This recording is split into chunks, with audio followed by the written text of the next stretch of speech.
Hi అండి, నమస్తే. నేను మీ లక్ష్మి. ఈరోజు ఒక మంచి వీడియోతో మేము ముందుకు వచ్చాను. ఉసిరికాయ నిలవ పచ్చడి, సంవత్సరం వరకు నిలవ ఉండే ఉసిరికాయ నిలవ పచ్చడి ఈ క్రీమీ టెక్స్చర్తో ఉండే గ్రేవీ తోటి ఎలా తయారు చేయాలో ఈ వీడియోలో చూపిస్తున్నానండి. మీరు తప్పకుండా ట్రై చేయండి. ఇలా మంచి క్రీమీ టెక్స్చర్ ఉన్న గ్రేవీ రావాలంటే ఒక టిప్ ఉంటుందన్నమాట. అదేంటో ఈ వీడియోలో రివీల్ చేస్తారు. ఇక నేను 1 కేజీ ఉసిరికాయలు తీసుకున్నాను. రాతి ఉసిరికాయలు అంటారు కదా, అవండి పెద్దవన్నమాట. మీడియం సైజులో తీసుకోవాలి. మరీ పెద్దవి కాదు, మరీ చిన్నవి కాదు, మరీ పండిపోయినవి కాదు, మరీ పచ్చివి కాదు. చక్కగా ఇలా గోల్డ్ కలర్ అంటే బంగారు వర్ణంలోకి వచ్చినవి తీసుకోవాలి. వీటిని చక్కగా శుభ్రం చేసుకోవాలన్నమాట. శుభ్రం చేయడానికి కొంచెం వాటర్లో వీటిని అన్నిటి వేసుకోవాలి. ఏవైనా చెడిపోయిన కాయలు ఉంటే తీసేయాలి. రుద్దుతూ ఈ విధంగా కడుక్కొని తర్వాత ఒక క్లాత్ మీద వేసి ఒక 10 నిమిషాల వరకు ఎండలో పెట్టాలి. మీరు ఎండలో పెడితే మీ పచ్చడి ఎక్కువ కాలం నిల్వ ఉంటుంది. చక్కగా తుడిచేయాలి. తడేమి లేకుండా 10 నిమిషాలు ఎండలో పెట్టుకోండి. 1 కేజీ ఉసిరికాయలకి మనకి 75 గ్రాముల వరకు చింతపండు, అంటే కేజీకి 150 గ్రాములు అనమాట. దాని ప్రకారంగా సగం వేసాను. ఇప్పుడు పక్కన పెట్టుకుని అందులో కొంచెం నీళ్లు పోసి కాస్త వేడి చేస్తే మనకి అందులో రసం ఈజీగా వస్తుంది. 1/2 లీటర్ వరకు నీళ్లు పోసుకోవచ్చండి. ఇదే సీక్రెట్ అనమాట. మనం 1/2 లీటర్ వరకు నీళ్లు పోసేసి గుజ్జుని ఇలా థిక్గా తీసుకోవాలి. గిన్నెలు పిప్పి ఇవన్నీ తీసేసిన తర్వాత మరొక 10 నిమిషాల వరకు లో ఫ్లేమ్లో మనం ఈ చింతపండుని దగ్గర పడేంత వరకు ఉడికించి పక్కన పెట్టుకోండి. ఇప్పుడు అందులో పొడి వేయడానికి 1 టేబుల్ స్పూన్ వరకు మెంతులు, 2 టేబుల్ స్పూన్ల వరకు ఆవాలు వేసుకోవాలి. ఇక్కడ నేను సన్న ఆవాలు అంటారండి, అవి వేసాను. అవి దొరకకపోతే నార్మల్ ఆవాలు కూడా వేసుకోవచ్చు. వీటిని లో ఫ్లేమ్లో దగ్గరుండి దోరగా వేయించుకొని చల్లారబెట్టి పొడి చేసి పక్కన పెట్టుకోవాలి. దీనివల్ల భలే ఫ్లేవర్ వస్తుంది, చాలా బాగుంటుంది. ఇప్పుడు మనం కడిగి ఆరబెట్టుకున్న ఉసిరికాయలు ఉన్నాయి కదా, వాటిని ఈ విధంగా ఘాట్లు పెట్టుకోవాలి. ఒక 4 ఘాట్లు పెడితే సరిపోతుంది. కొంచెం లోపల వరకు పెట్టుకోండి. ఆ తర్వాత వేరుశనగ నూనె కానీ పప్పు నూనె కానీ వేసుకోండి. మేము ఇంట్లో అయితే వేరుశనగ నూనె వాడతాము. ఇక్కడ 1 కేజీ వరకు వేరుశనగ నూనె వేసాను. ఎందుకంటే ఈ నూనెను మనం తాలింపులో కూడా వాడుకోవచ్చు. నూనె బాగా కాగిన తర్వాత మనం రెడీ చేసి పెట్టుకున్న ఉసిరికాయలు వేసేసి మీడియం ఫ్లేమ్లో కలర్ మారేంత వరకు అటు ఇటు కదుపుకుంటూ మనం చక్కగా వేయించుకోవాలి. ఇవి మరీ మాడిపోకూడదు, అలా అని ఉడకకుండా ఉండకూడదు అనమాట. లోపల మనకి ఉడికింది అనిపించాలి. ఇలా చక్కగా గోల్డ్ కలర్ వచ్చాక తీసి పక్కన పెట్టుకోండి.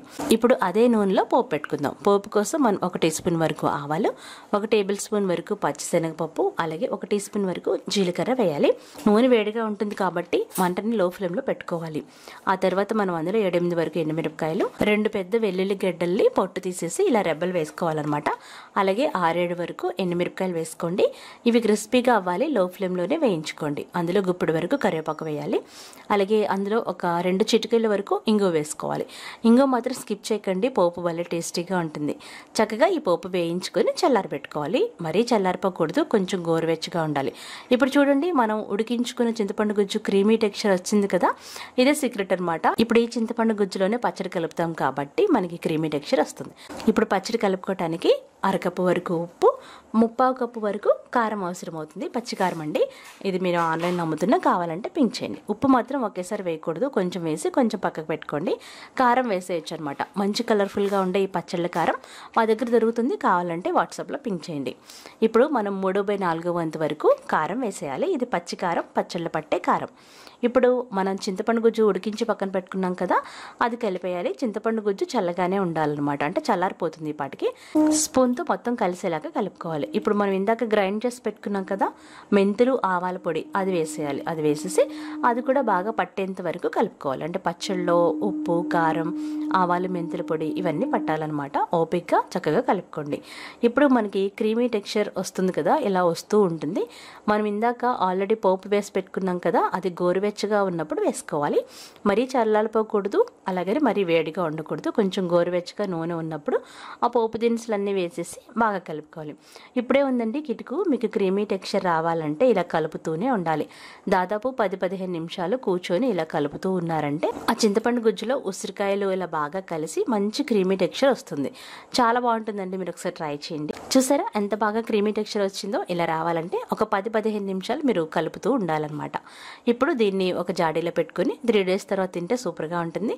లేదా మీరు వెంటనే కూడా తినొచ్చు. అంతే, 6 నెలల వరకు ఫ్రెష్గా ఉండే ఈ పచ్చడి తడిలేని మంచి జాడీలో పెట్టుకొని నిల్వ చేసుకోండి. ఎంత రుచికరమైన ఈ ఉసిరికాయ పచ్చడి సేల్కి ఉంది. మీరు కావాలనుకుంటే వాట్సాప్లో పింక్ చేయండి, ఒకసారి తెప్పించుకొని టేస్ట్ చేయండి.